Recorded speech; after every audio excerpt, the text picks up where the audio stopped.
Hi. I'm here to talk about our Healthy Communities work group and what we're actually doing, the actual projects that we're working on. So as has been mentioned, we're now just reviewing discretionary land development proposals and community plan updates. We have a group of about 8 of us, and we meet when a plan comes into us, and our goal is to provide a thoughtful response that is documented by research.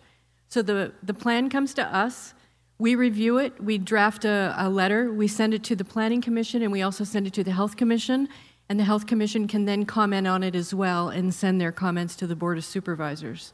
It has been a huge learning process. I'm a health educator. I'm not used to reading plans. And the first plan I got, I remember somebody said, well, just copy it and send me a copy of it. And I said, you have no idea what I'm looking at. I was looking at blueprints, you know? How do you copy these things and send them along? So we've refined our process, and we now get it all electronically, but it's been a learning process, but it's been very exciting.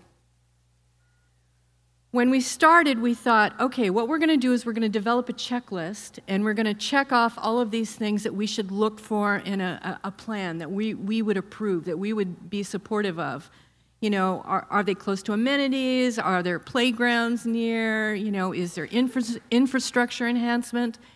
Are there things like, are you promoting the use of stairs? Are they tobacco-free environments?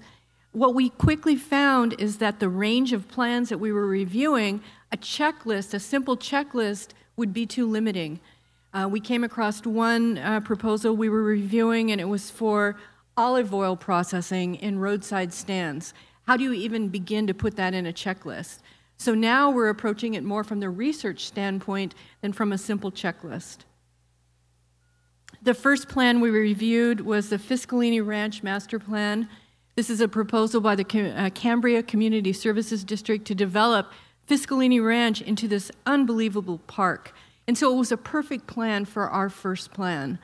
And what we looked at, I mean, the first obvious thing was, you know, we know that with these trails, there was trails for hiking, biking, horseback riding, there was a dog park, there was a multi-use sports complex. So we know that if people engage in exercise, a recent Harvard study found that walking at a moderate pace can cut the rate of heart disease by 40%. So we cited the study.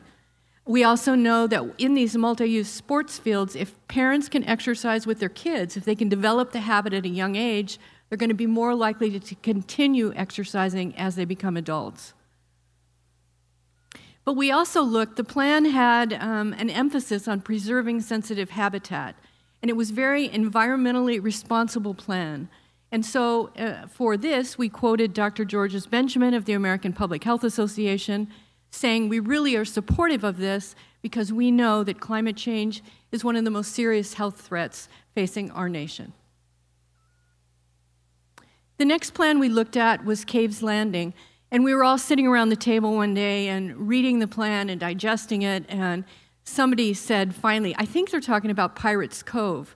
Well, if you're a resident of San Luis Obispo County, you know that Pirates Cove is our nude beach.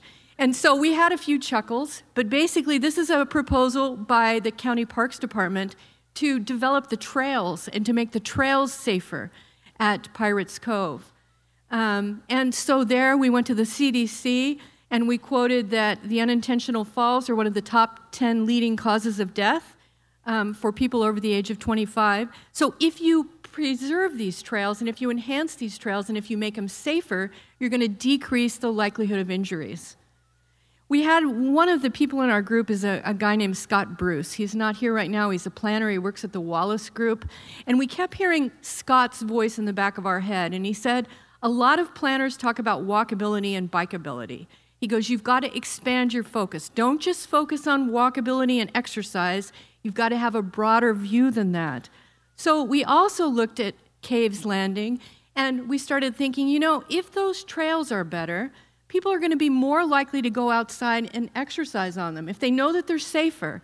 And we know, as Dr. Jackson alluded to, that there's a strong body of psychological research that confirms the hypothesis that contact with nature leads to improved mental health. We also cited, thank you, we also cited, Dick's friend, Howard Frumkin and Richard Love, who have concluded that land conservation strategies can now be viewed as a public health strategy. And so each time we're sending these plans in, we're using this research. The next thing we reviewed was the infill standards background report. And, again, I'm a health educator. I didn't know much about infill standards until we started reading this, and it seemed like a slam dunk. Why would anyone not agree with this? But there is a lot of people. I went to a planning meeting a few weeks ago in Paso Robles. They're doing the San Miguel Community Plan update. And there were a lot of people that have issues with infill development. Political reasons. They don't like government telling them what they can do with their land or where they have to live. But we approached infill development from a health perspective. And what we know that if you have people live closer together, if you develop what's called a complete community, we can get people out of their cars. And if we can get people out of their cars, we can reduce motor vehicle and pedestrian deaths. We also know if we can get people out of their cars, we can improve air quality, and we can decrease diseases like lung disease and asthma.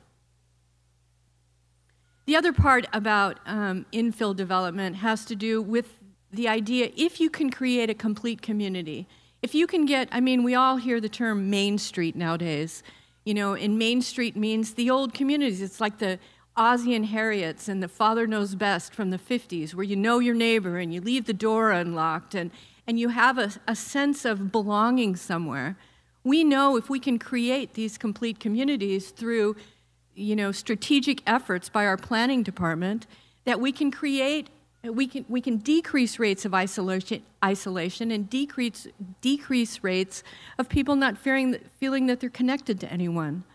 And we also know that isolation by itself can result in a lack of social networks and can contribute to obesity, cardiovascular disease, mental health problems, and increased rates of mortality. So we, again, approached it from a health perspective. What are our next steps? Well, not all of the plans we've reviewed need comment. Some of the plans where one guy wants to split his land from, the ability of 2 plots to 4 plots. So if there's no reason to comment, we're not doing all of this search for nothing. But what we're trying to do is continue to refine our process and streamline our process. It takes a lot of time right now. There's 8 of us on this committee. We're all volunteering. We're doing it on top of our normal jobs. We're trying to make it simpler so that we can then expand what we're doing. Right now, we're only offering comments to the county, but we'd like to also offer comments to our city partners and try and expand this work so it's going on countywide.